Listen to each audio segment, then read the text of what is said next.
When people talk about the pain of infidelity, they often describe it as rejection, and it is. They chose someone else, at least for those moments, over you.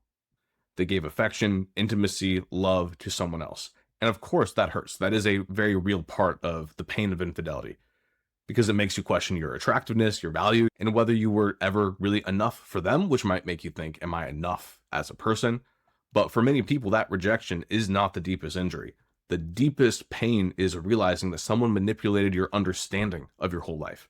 We are minds. We are intellectual people.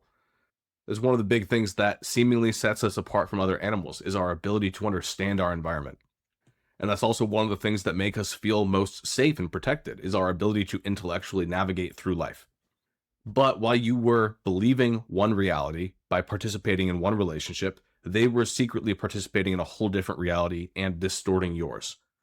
And so you might have noticed some changes, or maybe not, but you might have noticed that they were more distant, they were more protective of their phone, less affectionate, less frequently available emotionally to you, or even just spending more time away, suddenly more critical of you, explanations weren't adding up, and so you asked questions, and instead of telling you the truth, they may have reassured you, and they might have done so in a very condescending, gaslighting way.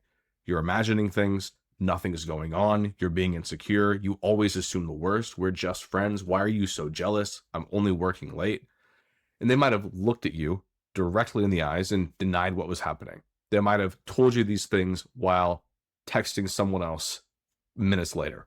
And they might have turned your questions, which were grounded in reality, into evidence that something was wrong with you. And because you loved them, you believed them. You decided to question your own instincts instead of questioning them. You started to gaslight yourself, in a sense, saying that you're just overthinking. So you might have started focusing on becoming calmer, becoming less suspicious, becoming less needy, becoming more trusting, doing all of this internal work to make up for the fact that they've been gaslighting you. That's why one of the words that I most associate with betrayal trauma and post-infidelity stress is disorientation. There was someone pulling the strings and leaving you disoriented because they wanted you looking only in certain areas for their benefit. They had information that directly affected your life, and they made the deliberate choice to keep you from having it. And that information may have affected whether or not you stayed in the relationship, had sex with them, moved homes, combined finances, had children, defended them to others, continued planning a future together. Most of the people that I work with can point to a number of events in the past where if they had known, things would have been very, very different. You were making really real decisions together, and you were making them under false pretenses.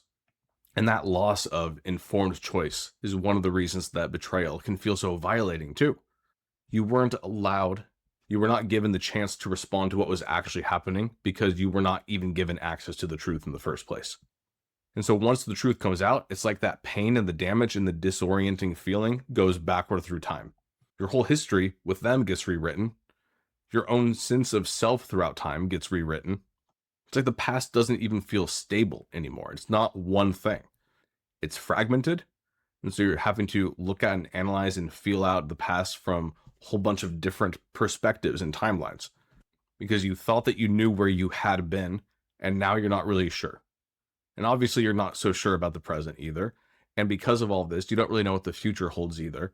And so no matter where you look on the timeline, past, present, future, it all feels extremely disorienting.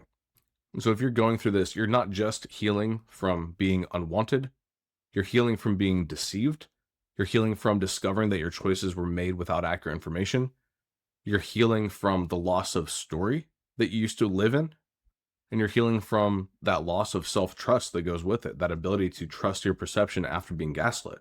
Part of the healing journey means learning that your perceptions deserve attention. Part of it is learning to separate someone else's deception from your own intelligence and your ability to feel like you can smartly navigate the world. And eventually it means getting to a point where you're confident that even if another person lies to you, you can listen to yourself, respond to what you're seeing, and protect your own ability to choose in the future. And it won't be perfect. There will be times that you're fooled again, but it means that you can't be fooled enough again in the future to end up in a similar spot again.